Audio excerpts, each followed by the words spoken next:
Hello everyone, my name is Rag Yadava. I'm an assistant professor at the National Law School in Bangalore, and I will be stepping in for Professor Sudhir Krishnaswamy this week for the Constitutional Studies, for week 6 of the Constitutional Studies course.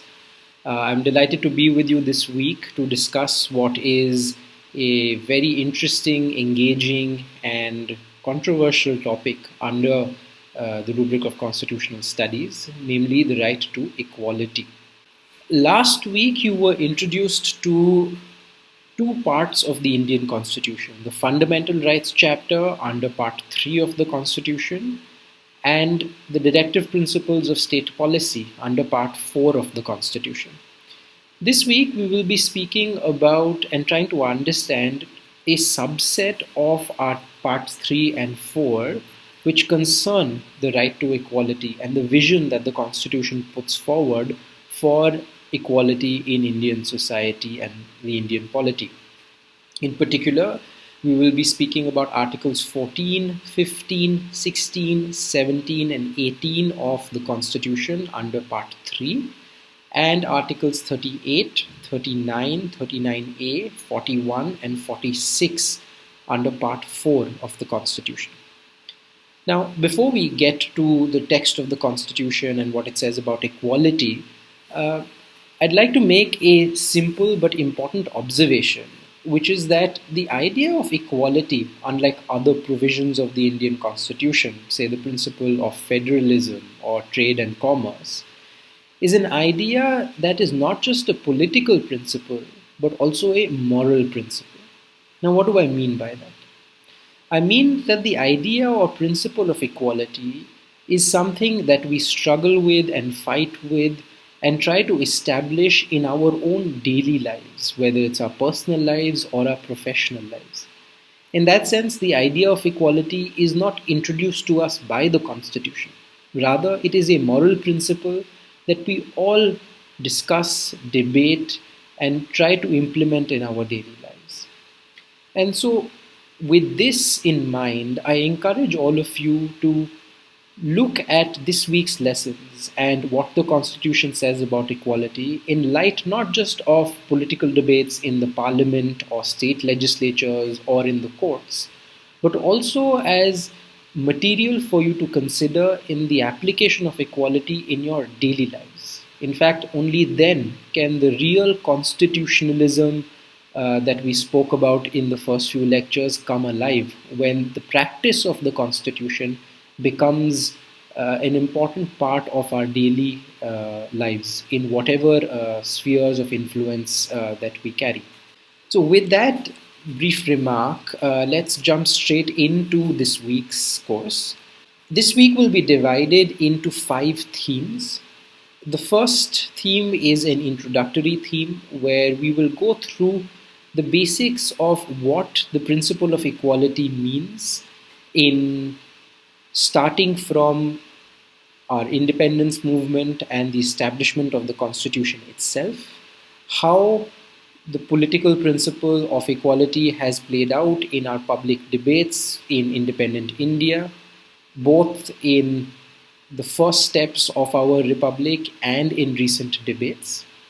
After we have this brief introduction about what the principle of equality means, we will enter a very important aspect, which is the social and historical context of Indian society viewed from the lens of equality and inequality. It's very important for us to have a sense of the kinds of inequalities that we have in Indian society that have been plaguing our society before we address the provisions of the Constitution themselves. In this part, we will be looking at caste, class, and gender inequalities, which are the 3 primary fault lines that define Indian society when viewed from the prism of equality. In the third theme, we will look at the various provisions of the Constitution that I mentioned earlier. We will carefully go through the text of each of these provisions to see what exactly the framers of the Constitution had in mind and how these principles play out in our lives today. In the fourth theme, we will go beneath the surface, we will see the provisions of the Constitution not in their text, but rather the philosophical principles that they are founded upon. Now, this is very important because, as you will see, and as you may have already guessed, the word equality is notoriously difficult to define. Everyone agrees that we need a equal society. You agree, I agree, all of our political leaders, our leaders in business, in governance, indeed in any profession, would agree that we must have an equal society. But there is disagreement all over when we enter the question of what exactly do we mean by equality. So, what we will do in the fourth module is to unpack the different meanings that the word equality has. And in doing so, we will realize that we are actually not talking about one principle, but rather a whole range of concepts and ideas that are usually clubbed together under this one word. Finally, with an understanding of the social and historical context, of the text of the Constitution, and the underlying philosophical principles, we will, in the fifth module, deal with 3 case studies to see precisely how these principles have played out in real world scenarios. The first case study will be about sex discrimination. The second case study will be about reservations and affirmative action under the Indian Constitution. And the third case study will be about the very famous and somewhat recent case of NAS Foundation, where the Supreme Court of India decriminalized homosexuality under Section 377 of the Indian Penal Code. So, with that, let us proceed to the first module, which is the introductory module. Now, as I noted earlier, the so-called equality code under the Indian Constitution can be said to be comprised of 2 different bunches of provisions. The first is in the Fundamental Rights chapter, and the second is in the Directive Principles of State Policy. If we refresh our minds to what we learnt last week, the fundamental rights are provisions which can be enforced directly by any individual before a court of law. They are, in that sense, immediately enforceable and justiciable. The directive principles of state policy, however, are aspirational goals for the government of the day to consider while formulating its programs and policies. They are not immediately enforceable in any court of law. Now, the articles under the Fundamental Rights chapter that we will be concerned with are Articles 14 to 18.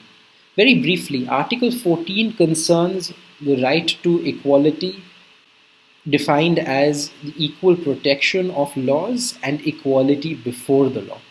We will discuss what this means very shortly. Article 15 ensures that the state cannot the state cannot discriminate on the basis of race, caste, religion, sex, or place of birth. Article 17 is a unique provision in the Indian Constitution which deals with the social malady of untouchability, which has plagued Indian society for many centuries and unfortunately still continues to play a part in large parts of this country. This article prohibits the practice of untouchability. We then finally have Article 18, which removes all official titles in India and therefore ensures that we are all equal citizens. There are no princes or maharajas or kings amongst us anymore.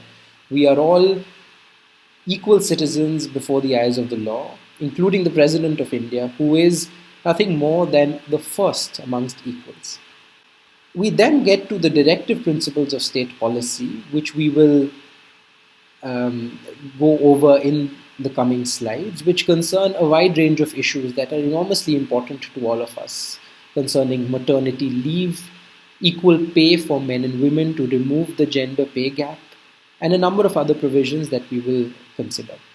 Now, before we jump into understanding these particular provisions of the Indian Constitution, it's important for us to remember that equality as a political ideal has a history in India, especially in modern India. And in modern India, this a good place to locate the beginning of this history of the ideal is our independence movement itself. Now, as we know, before India was independent, Indians were not citizens with equal rights. Indians were rather subjects, subjected to the laws of another sovereign. What our forefathers fought for and what the political document that is the Constitution enshrines is in some ways a movement for the equality of status. And that, I think, is very important for us to remember, because this paradigm shift from being subjects to being equal citizens is what is at the very core of our Constitution.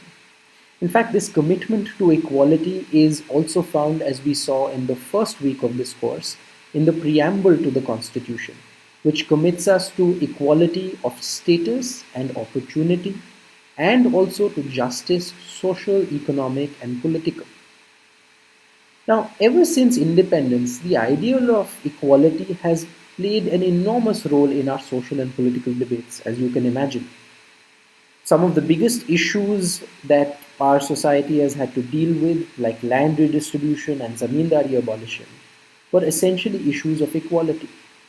As we know, immediately after independence, a large proportion of the land in India was held by a small group of people called the zamindars.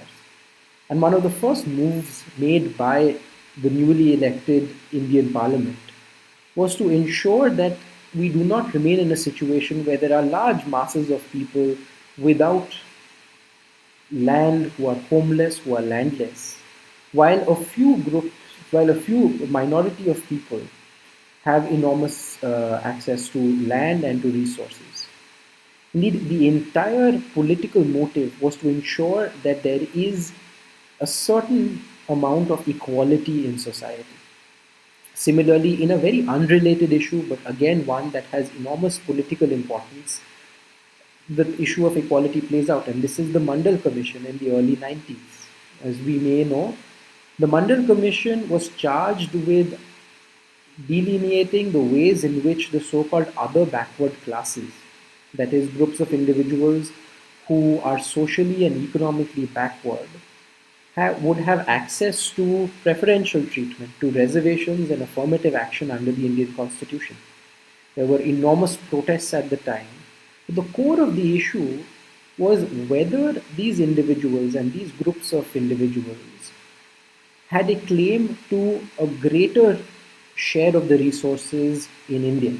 In other words, was the inequality in that case sufficient to allow for a constitutional provision for reservations for other backward classes? Now, if we begin to understand what equality means, we can see that in all sorts of fundamental issues that concern our polity, our understanding of equality will allow us to have a greater understanding of how these issues should have been decided. For example, should reservations have been on the basis of caste or class? In what way should equality of ownership of property and wealth and resources be translated into actual policy programs? What sort of political parties support a more equal society? What sort of political parties follow policies that continue to lead to deepening inequality in India?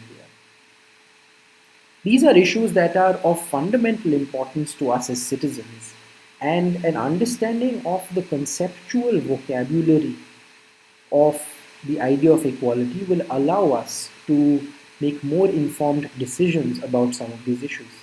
In fact, even if we look to the political discourse today, we see that the idea of equality is very much important and debated.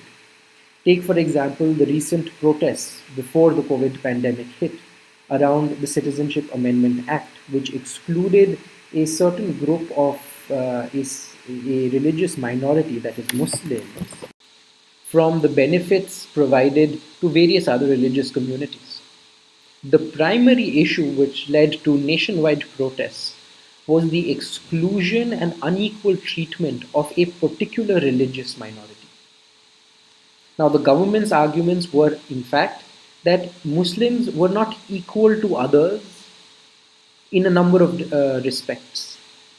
Our appreciation of the argument, therefore, depends on how we understood the term equality. Were Muslims to be treated as equals with others for the purposes of the Citizenship Amendment Act, or were they, as the government claimed, different? Again, an understanding of the conceptual vocabulary of equality is critical. Take, for example, another case which we'll be addressing in much greater detail towards the end of this week, which is the decriminalization of homosexuality under Section 377 of the Indian Penal Code. The Indian Penal Code had long been interpreted to mean that any acts of homosexuality, even conducted in private, would be subject to the criminal laws of India. Now, this kind of treatment of sexual minorities, that is homosexuals compared to heterosexuals, was something that had operated in Indian society and indeed in many other societies for a very long time. But should homosexuals be treated differently from heterosexuals? Are they not equal? That is the question that one must consider. Again, an understanding of what we mean by equality is very important. Take another issue, the migrant crisis during COVID. As many of us would have seen in the newspapers and on our TV screens, heartbreaking picture photos of large numbers of migrants being stranded and being forced to return back to their villages in absolutely horrible living conditions. Now, the reason why these migrants were affected was because of their unequal status in society. The fact that they did not have access to savings, to money, to resources, and indeed to government help in the way that many other people in society, many of us had. This issue again is one of treating individuals equally so that they have equal access to basic provisions, to basic goods like food, shelter, and health.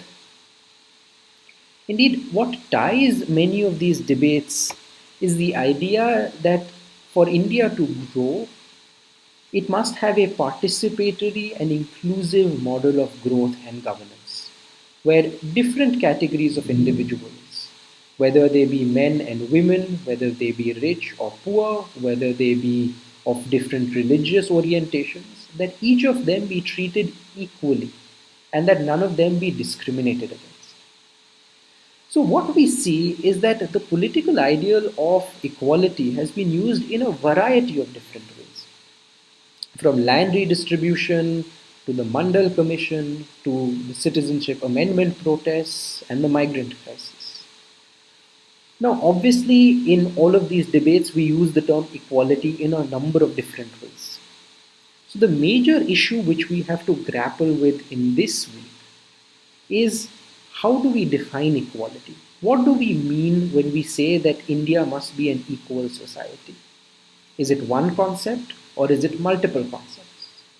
In fact, in a very pungent remark, Jawaharlal Nehru, in introducing the first amendment to the Indian Constitution in 1951, said on the floor of the House that paradoxically we cannot have equality because in trying to attain equality, we come up against some principles of equality.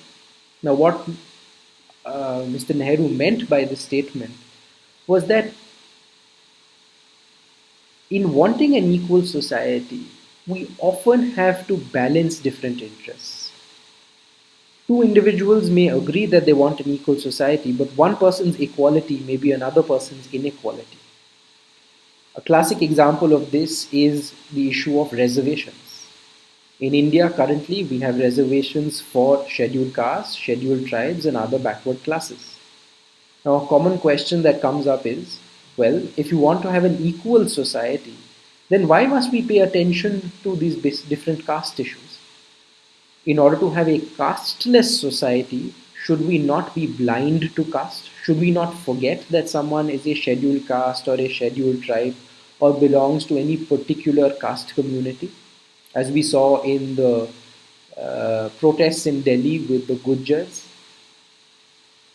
One individual may argue that to attain an equal society, we must forget about caste. Another individual will argue that to attain an equal society, we must place these caste issues right front and center. So the issue that we will explore and investigate in this week, which I hope you will see now has enormous implications, is what are the different ways in which the Constitution looks at equality? How does the Constitution help us think about these various issues? And how exactly are we to understand what a equal society looks like in India? Now, with this brief introduction, let us proceed to the social and historical context, which is the second theme that we will be speaking about in this week's course. Now, India has historically, as many of you will know, been a deeply unequal society. It has been deeply unequal in two ways, in two conceptual ways. The first is material or distributional inequality, and the second is status-based or social inequality. Now, what do we mean by this? Now, material or distributional inequality is when different groups of people are unequal with respect to material goods. That is, financial goods, differences in housing, differences in consumption, differences in provision of healthcare, differences in the wages and the incomes that they earn. In other words, that the material aspects of life are distributed unequally amongst us. And the second kind of inequality is what we call status-based or social inequality. Now, this is primarily found in gender and caste discrimination. This kind of inequality is not where you have less or more of any particular thing, but rather that you are not seen as an equal member of the community, that you are not given the respect and dignity that is due to you by virtue of being a human being. The abominable practice of untouchability in India is a classic example of this. Untouchables or members of the Dalit community in the centuries past, and indeed in many parts of India even today, are not seen as equal members. They are seen as impure members. They are seen as second-rate citizens. Indeed, this may be the case even if they reach a certain economic status. They may have money, but they may still be subject to social discrimination. They will find it difficult to rent houses. They will find it difficult to get into social groups. They will find it difficult to receive the social respect and status that all of us are due in society. Indeed, the same thing happens often with sex discrimination in India. Women, especially those who are not part of the workforce, or indeed even if they become part of the workforce, and are equally capable and diligent and hardworking as their male counterparts, are not given the same respect and status. They are considered as inferior in some way, shape, or form. So these are the two kinds of inequalities that are important to understand in India. Let me just give you some basic facts about these three kinds of inequalities that we have just discussed. That is poverty, which is material inequality, caste-based and gender-based inequality, to give you a flavor of how unequal our Indian society is today. In terms of poverty, it is quite astounding that in terms of the income share in 2016, the top 10% of the Indian population has a whopping 56% of the share of income, while the bottom 50% are only at 16%, and the middle 40% are at 28%. In fact, since 1980, the share of the bottom 50% and the middle 40% has gone down rather than gone up. This includes the period since liberalization of the Indian economy in 1990, when we have seen the most rapid economic progress and development that modern India has ever seen. One would anticipate that as the fruits of our economic success have grown, that all members of the Indian community would benefit, and in fact, those at the bottom of the Indian society who need greater support would benefit more. But rather, what we see through a number of studies which have come out in recent years is that the rich keep getting richer while the poor keep getting poorer. Now, this means that the material or distributional inequality in India is increasing. Now, mind you, this may mean that individuals may be relatively better off from what they were some years ago. But in terms of their relative wealth compared to other members of the community, they have gotten worse. Therefore, inequality is on the rise in India. And this is a very troubling factor. As we will see later, in designing the different policies, the directive principles of state policy require that the government act to help economically weaker sections of society. And if these statistics are true, then that gives us grave reason to doubt and to criticize the various policies that have been formulated by the government by various governments of various political parties in the last few years. Take next the issue of caste inequality. Now, at the start of the 21st century, Dalits, that is, members of the scheduled caste and scheduled tribe community, were roughly twice as likely to be poor, unemployed, and illiterate than non-Dalits. And in fact, when they were employed, they were disproportionately clustered in lower rungs of employment, that is, casual and wage labor, agricultural labor, construction, sanitary work, etc. So, the modern industry and the services industry, which have been the poster childs of the modern Indian economic story, have largely been closed to members of the Dalit community. And this is an enormously troubling development. Indeed, even aside from the distributional aspect, that is, the fact that they were poor and unemployed, socially, Dalits today are often disrespected and subject to social oppression, not just in villages but also in cities. Take, for example, the recent Hathras case, the horrible sexual violence that was committed against a member of a Dalit member of the Dalit community, and the sort of public complicity of the state administration that took place in hiding or attempting to hide this act of violence from the public gaze. This again demonstrates the enormous reality and the deeply worrying state of caste inequality in India. In fact, in many parts of India, physical segregation is still practiced. And therefore, the practice of untouchability, which is prohibited under Article 17 of the Indian Constitution, yet remains an ideal that we must work towards, that is not yet fulfilled in Indian society. Finally, let us come to the issue of gender discrimination, which again is both a distributional and a status-based issue. In India, for example, sons are often preferred. We have a number of dowry-related offences that are committed in India in large numbers. Girls are often not provided the same educational opportunities as boys. And coming to the workplace, the male-female wage gap has been stagnant at 50% for the recent past. And in fact, that is 27% even in white-collar jobs in urban areas where we think that gender discrimination is no longer a part of the social fabric.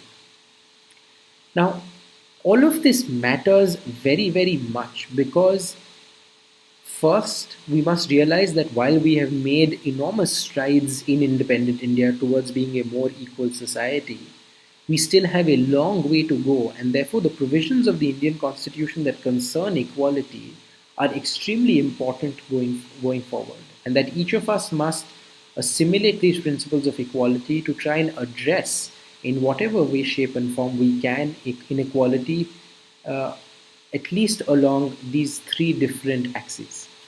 In fact, in India, it is particularly important because the penalty of inequality in India is very high. One of the recommended videos that you will see at the end of this lecture is a video by the noted economist and Nobel laureate Amartya Sen, precisely examining this question as to why the issue of inequality in India is so important from an economic and social perspective.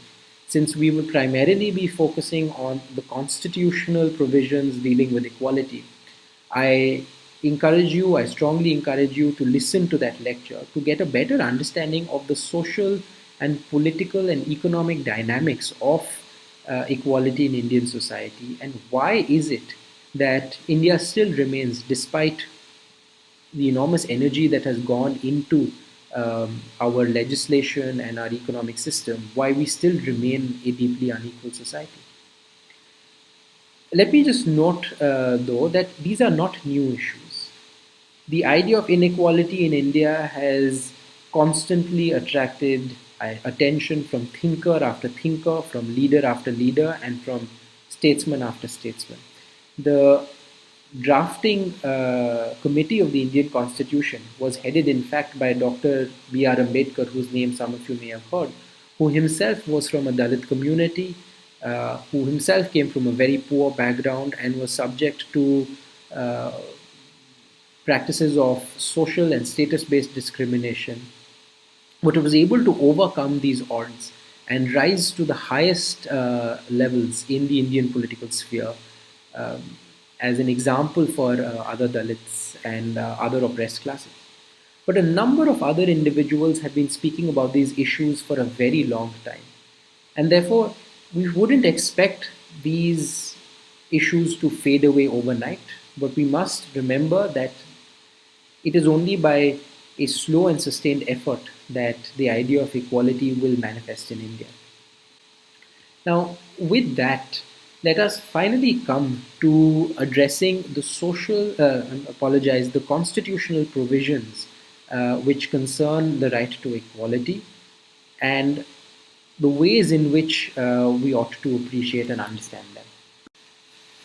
So, in part 3 of the Indian Constitution, which we will speak about first, there are 5 articles that we must consider. The first is Article 14, which notes that the state shall not deny to any person equality before the law or equal protection of laws within the territory of India. Now, if we read this article closely, it ensures that all citizens of India are equal before the law, that we all must be treated in the same manner, that no one must be discriminated against, that no one must receive undue favor by the government of the day. We will go into detail as to what the phrases equality before the law and equal protection of the laws means in a moment. The next article is Article 15 of the Indian Constitution, which notes that the state shall not discriminate against any citizen on grounds only of religion, race, caste, sex, place of birth, or any of them. This includes access to shops, public restaurants, hotels, and places of public entertainment, and the use of wells, tanks, bathing ghats, roads, and places of public resort meant for public use. Now, this is extremely important because, as we have seen, India has known discrimination on ground of religion, caste, sex in a number of different ways. The Constitution ensures that the state cannot discriminate or provide preferential treatment to any one religious community, any one racial community, any particular caste, any particular sex, whether male, female, or transgender, or indeed in relation to where and in which state the person happens to be born, whether in the north or the south of India. Very importantly, this includes access to shops, restaurants, hotels, and other public places which are not owned by the state. They are owned by private individuals but are meant for public use. Now, this, as we will see later, is an enormously important and critical aspect of the Constitution, which ensures that in our public life, when we go to the market, when we go to the cinema, when we go to any hotel or any restaurant, no owner of any of these establishments can discriminate against us. So it's not just the state that cannot discriminate, it is also any private party which cannot discriminate us as long as that establishment is open for public use. This is especially important for the practice of caste, which, because of ideals of ritual impurity, segregated individuals. Next comes Article 16 of the Constitution, which notes that there shall be equality of opportunity for all citizens in matters relating to employment or appointment to any office under the state. Essentially, what this means is that whether it is the state government or the central government or any other body under the state, this could be a PSU, a public sector undertaking, it could be an independent body constituted by the state under a legislation, that all citizens of India will have an equal opportunity for employment. They will not be discriminated by the state by providing preferential treatment to certain groups of individuals when it comes to matters of employment. Now, it's very important, and we will to remember, and we will get to this in some detail later, that Articles 15 and 16 to the Constitution contain exceptions in relation to women, children, scheduled castes, scheduled tribes, and backward classes. The state may make provisions to ensure that these individuals are granted reservations or preferential treatment.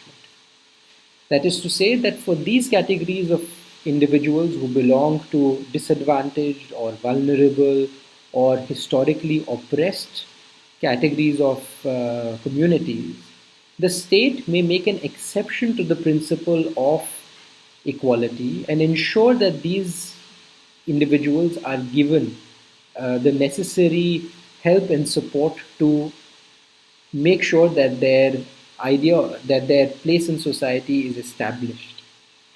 We will see later how actually these exceptions are part of the principle of equality rather than being true exceptions to the principle.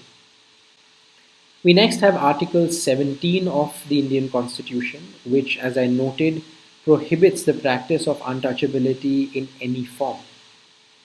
Now, this article has been used to enact what is known as the Scheduled Caste and Scheduled Tribes Prevention of Atrocities Act, which criminalizes any form of untouchability in India. Now, sadly, the number of prosecutions and successful prosecutions under the Prevention of Atrocities Act have been far below the number of reported instances of caste-based injustice in India. That said, this statute is on the books in India and formally criminalizes the practice of untouchability. Finally, we come to Article 18 of the Indian Constitution, which notes that no title, not being a military or academic distinction, shall be conferred by the state.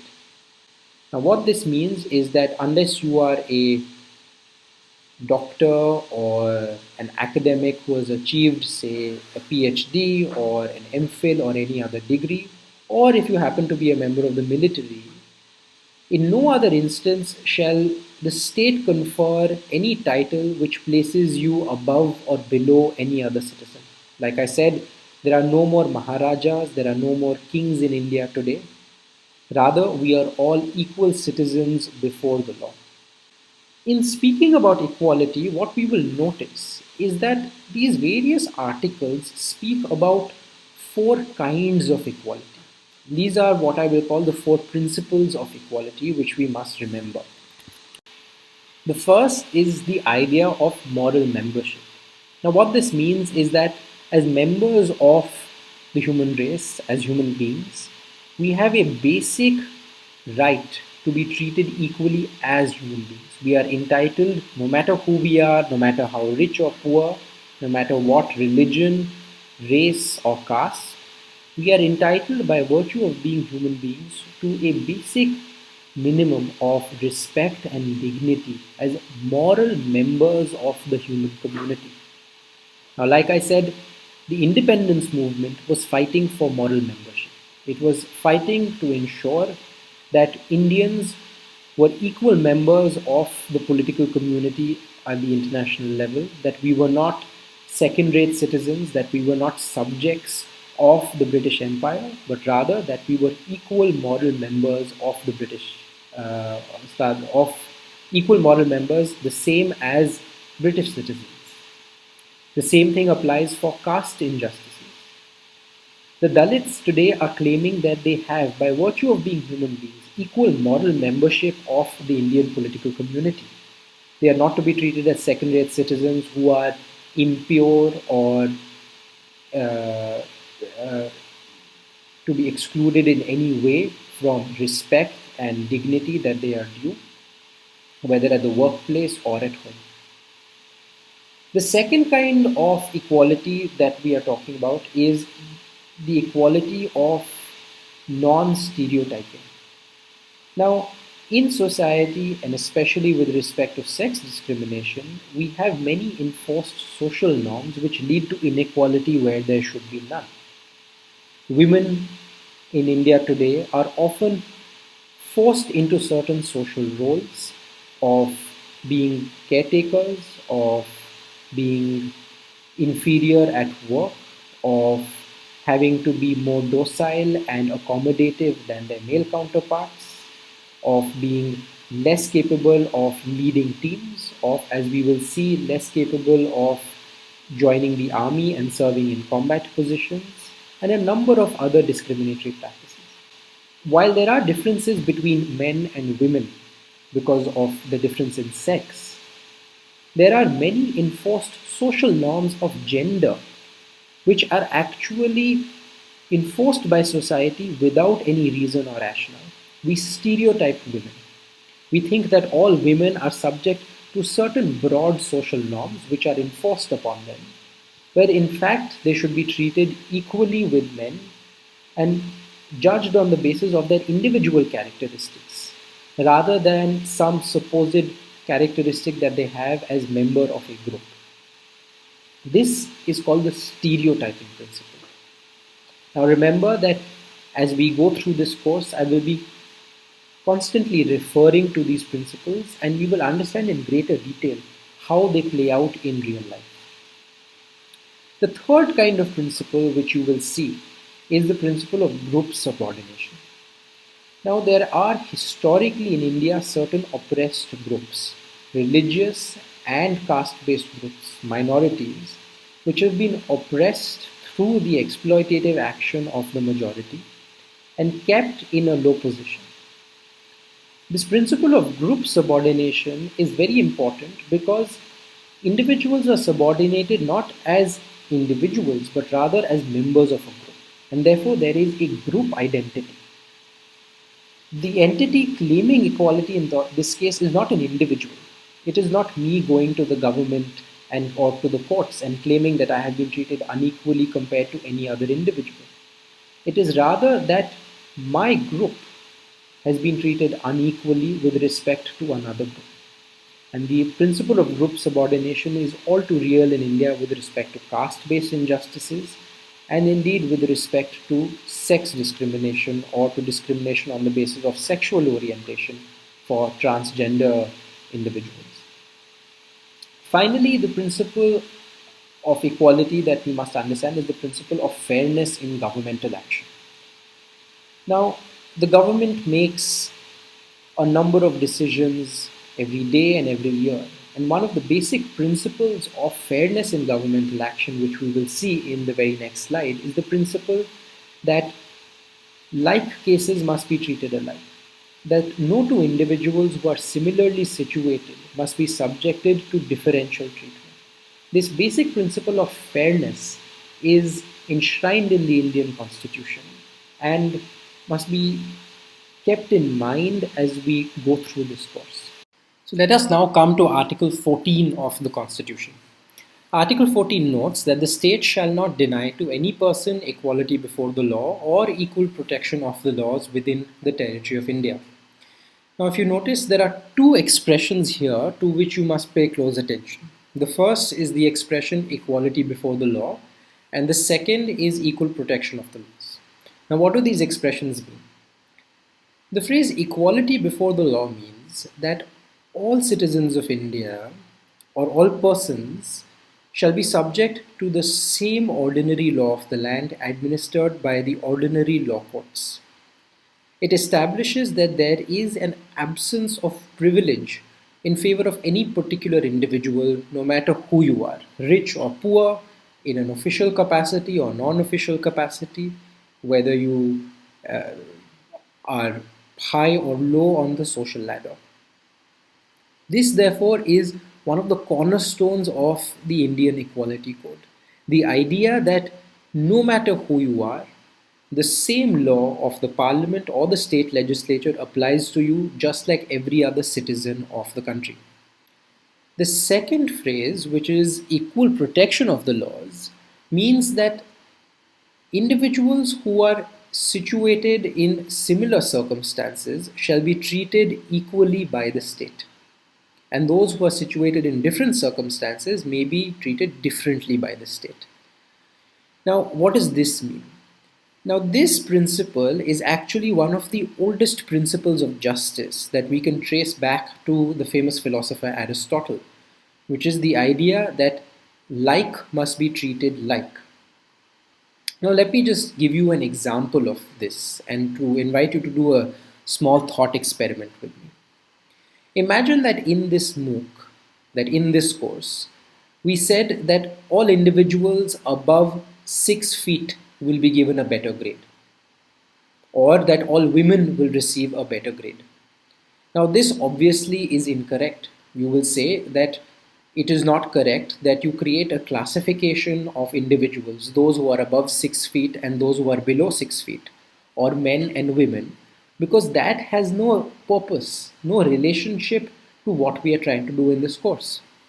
So when we have the evaluations for this course, whether it is the assignments every week or your final exam paper, what we are trying to do is to sift through students to try and understand who has prepared better, who has understood the material, and who has grasped the major concepts.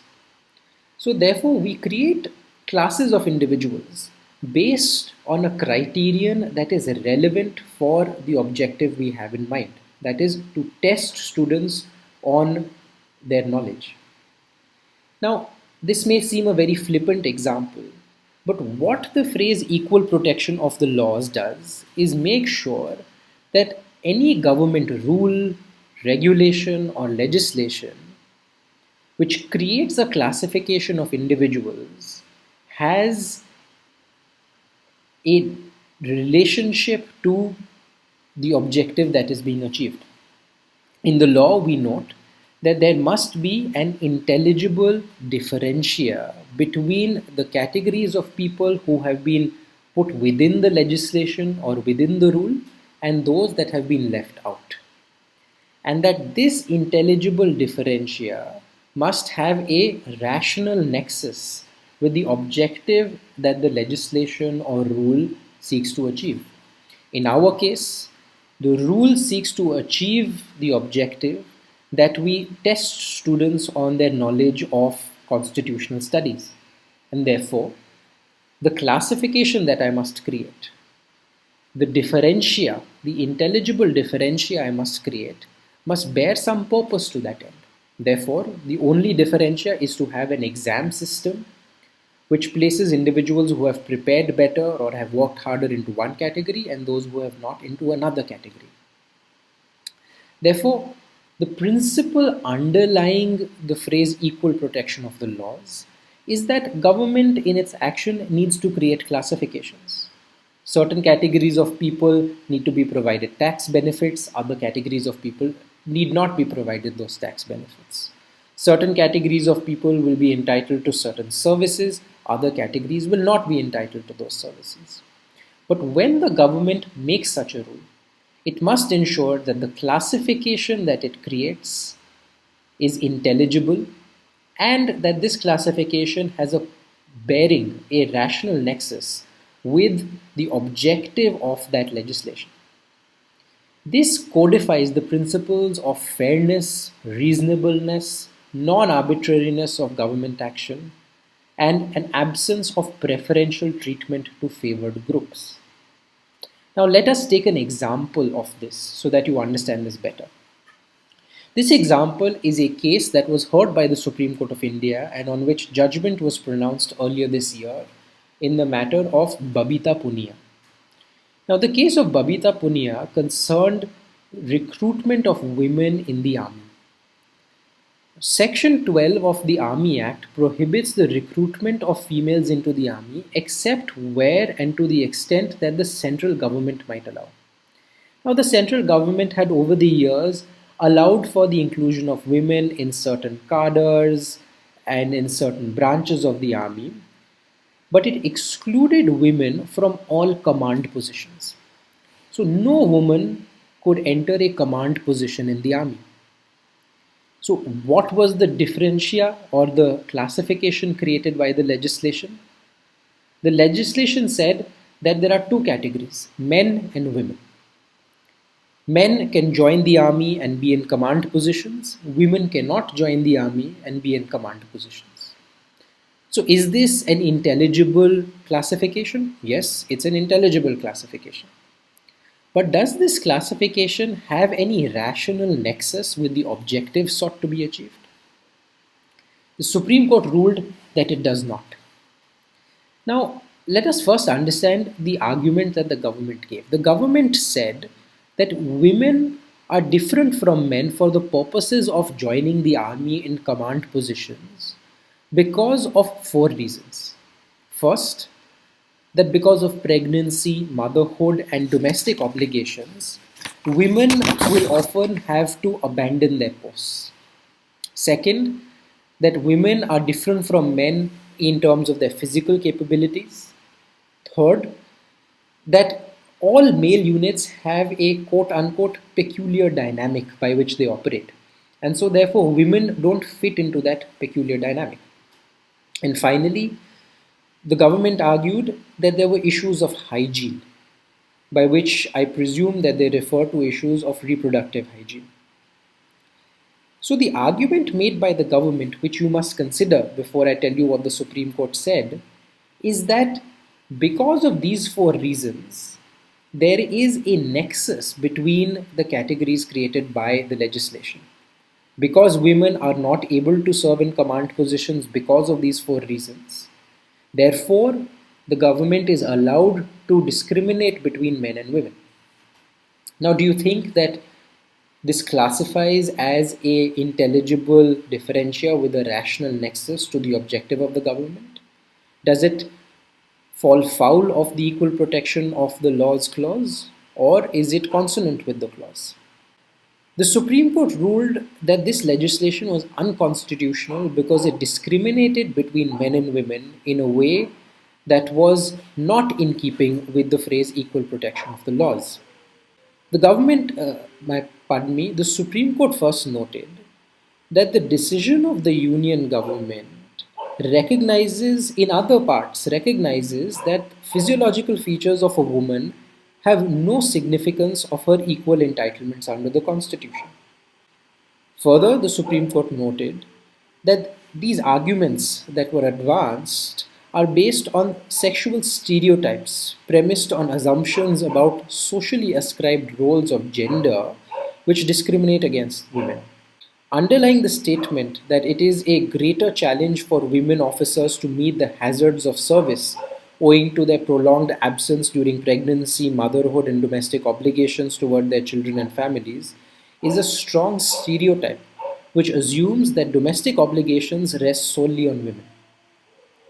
Reliance on the inherent physiological differences between men and women rests in a deeply entrenched, stereotypical, and constitutionally flawed notion that women are the weaker sex and may not undertake tasks that are too arduous for them.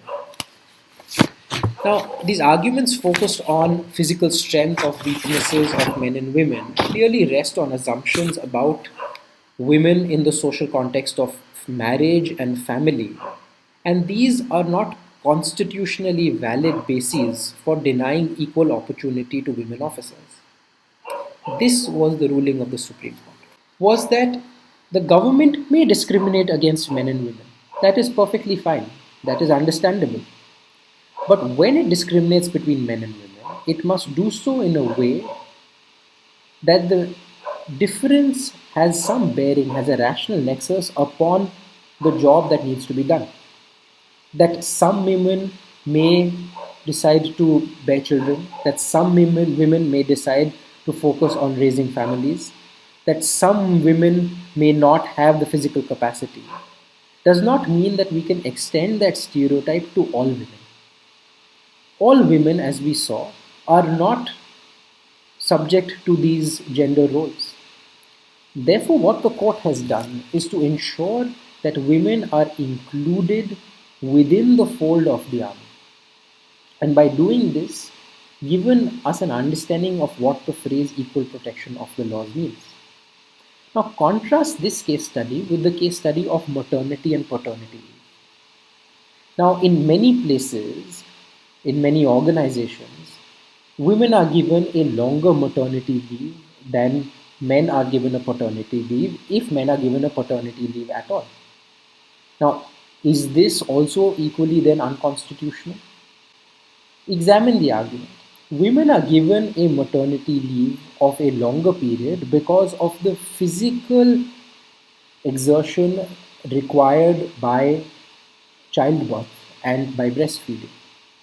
Whereas men who may take a paternity leave to assist in the raising of the child, to spend more time with the child, and to participate in the raising of the family, do not have these additional physical exertions that they must perform. And therefore, one understands why women may get a longer maternity leave than men. Although, there too, one must consider the reasons for why a maternity leave is longer than a paternity leave. Is there a rational nexus between why men have less leave and women have more leave? And the fact that women are subject to physical exertion during the act of childbirth? There is an argument to say that they do. And therefore, one can understand when we compare and contrast the case study of Babita Punia and the case study of maternity and paternity leave to understand why, in some instances, the difference in the biology and the sex of men and women could result and should result in differential treatment. But in many other instances, the difference between men and women is not one in reality that exists between them. Rather, these are enforced gender stereotypes, where women are forced to take upon certain roles, not because they want to or they chose them or it is within their nature, but rather because it was enforced upon them by some governmental rule or regulation or parliamentary legislation. And it is precisely to make sure that we can separate and sift through these various instances that Article 14 contains the equal protection of the laws clause. Again, the basic principle of justice that underlies this analysis that we have done is the principle that we must treat like alike and we must treat those who are placed differently differently. Now, this is true in law as in life. So, the basic conundrum that we are trying to understand in Article 14 is that whilst everyone is subject to the same law, when the government creates a classification, how do we decide if two groups of people, one who has been introduced within the legislation and the other who has been kept out of the legislation, are situated alike or are situated differently for the purposes of that legislation? And it is in this conceptual exercise that the core provision of Article 14's equality guarantee lies. Now, that was Article 14. Let us move on to Article 15 of the Constitution. Article 15 says that the state shall not discriminate against any citizen on grounds only of religion, race, caste, sex, place of birth, or any of them. This includes access to shops, public restaurants, hotels and public places of public entertainment, and the use of wells, tanks, bathing ghats, roads, and places of public resort meant for public use. Religion, race, caste, sex, and place of birth are known as protected grounds or characteristics. Now, usually we can say that these ought to have no place in the decision of the government. They should be irrelevant to government decision. It should, in the ideal course of things, not matter whether I am a Hindu or a Muslim or a Sikh. It should not matter whether I am Caucasian or of another racial background. It should not matter whether I am from upper caste or lower caste, whether I am a man or a woman, or whether I was born in the northern part of the country or the southern part of the country. So, prima facie, that is to say, at first blush, the state cannot discriminate against any citizen simply because they happen to fall foul of any of these particular protected grounds or characteristics. Now, you may ask, why these grounds specifically? There are many reasons why the state should not discriminate, but why does Article 15 list these 5 grounds? Now, this has its roots in history. There has been a history of oppressive action against individuals, against social groups, based on these protected characteristics. These characteristics have what we call socially salient features. That is to say, that certain groups of individuals have usually been dominated or subjected or suppressed because of these different characteristics, and therefore the drafters of our constitution thought it fit and prudent to place these characteristics in the explicit text of the constitution, so that no government could make any legislation which discriminated individuals on this basis. Indeed, one must examine whether the Citizenship Amendment Act discriminates on the basis of religion. But at the same time, one must note that Article 15 is limited to citizens, while Article 14 applied to all persons.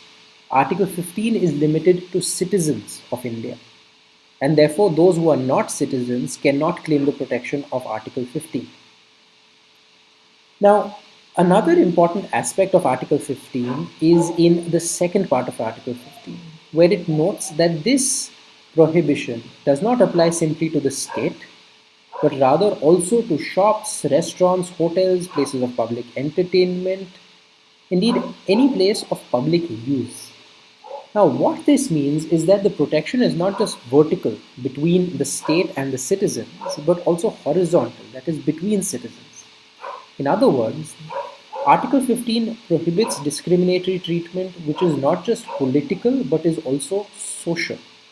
Now, this is a critical and revolutionary and radical step in the Indian Constitution, which makes sure that the Constitution is not just a politically transformative document which binds the government of the day to certain norms of conduct, but rather it also says that citizens in their relationships with each other cannot subject each other to discrimination on the basis of religion, race, caste, sex, or place of birth.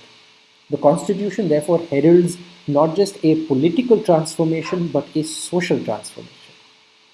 Please note, however, that this restriction applies only to places for public use.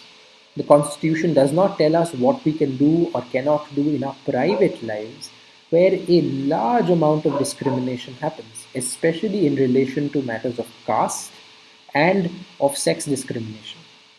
Indeed, this is a topic that we must consider in some greater detail as we go through in our lives, as to whether the discrimination that we see is occurring in the public sphere or the private sphere. If it is occurring in the public sphere, then one can look to the Constitution and to its various provisions to see whether there is any remedy.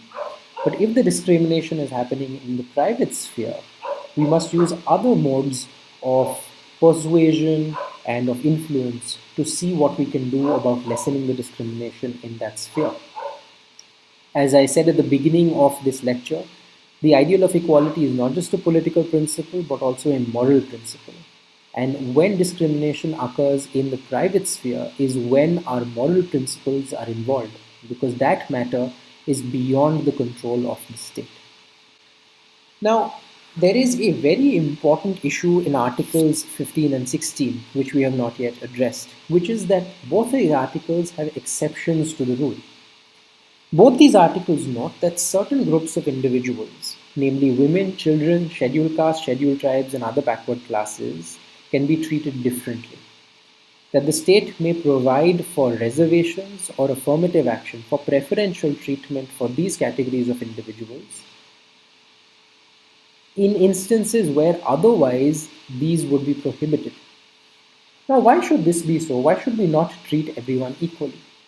Now, this is because women and children, as also SCs, STs, and OBCs, are subject to special considerations which need to be taken into account. Particularly, women, scheduled castes, scheduled tribes, and other backward classes have been subject to past injustices and to structural problems, which mean that if we were to apply the same rule to everyone, the net result of that rule would be that these categories of individuals would be excluded. That is to say, we would have a system of formal equality but not of substantive equality. Take the following situation. Imagine that I say that in the examination to enter a particular college or university, I will test English and mathematics. Now, it so happens that members of the scheduled caste and scheduled tribe community, because they are socially and economically backward, do not have the same educational attainment as members of the higher caste communities. This is because for many centuries they have been subjected to discrimination and to oppression. As a result, it will mean that lesser number of scheduled caste and scheduled tribes members will make it to the college and pass this entrance examination. The entrance examination is not in itself discriminating on the basis of caste. It is only testing English and maths, which is perfectly right. But the result of this formal equality will actually be substantive inequality. And this is the core principle of reservations and of affirmative action that we have to think about, which is that in instances where there has been a long history of subjugation and oppression, the state needs to take additional measures to make sure that these groups of individuals break free of these structural patterns of discrimination. Left to our own devices, if we are formally equal and blind to caste and blind to the exclusion of women, these inequalities will continue. Indeed, one of the reasons why, as we noted earlier in our discussion of social and historical inequality, one of the reasons why women and members of the lower caste communities have continued to remain excluded is precisely because the fact that the structural inequality of the past continues today. That while we may say today that our examinations are based on the principle of merit, that our job interviews are based on the principle of merit, what ultimately happens is that we choose not individuals who are meritorious, but rather that we choose individuals whose merit is a reflection of their high caste status or of their status as men. And there are these implicit structural biases and norms that continue unaddressed until we take the radical step of ensuring reservations or affirmative action in India to make sure that these past injustices are corrected as we move forward. As we will see in the next lecture, this idea of formal and substantive equality is critical in our understanding of equality in Indian society.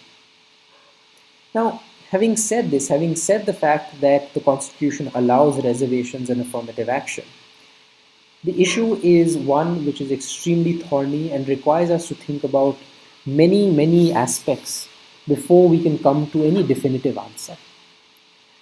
The first issue that we must think about, which is an issue that many of you may have heard of, is the issue of the creamy layer. A creamy layer is a subclass of the members of the scheduled caste and scheduled tribe and OBC category, who, while they are subject to the same discrimination and injustice as other members of the community, have managed to rise above it. So many members of the scheduled caste and scheduled tribe communities, for a whole variety of reasons, have now managed to make it to positions of power, have now managed to make it to positions of economic success and of wealth. Now, should we exclude these people from these reservations? Should we exclude the creamy layer from the benefit of the exceptions provided under Article 15 and 16? Should this rich subclass be able to siphon away the benefits that have been provided to the larger community? This is the first issue that we must think about. The second issue we must think about is whether these reservations, while well-intentioned, are actually increasing or decreasing inequality. There has been an argument that, especially amongst members of the OBC category, the other backward classes category, that OBC reservations are no longer about ensuring that members of these backward classes are able to catch up with the rest of society and receive compensation for the historical injustices that have been meted out to them.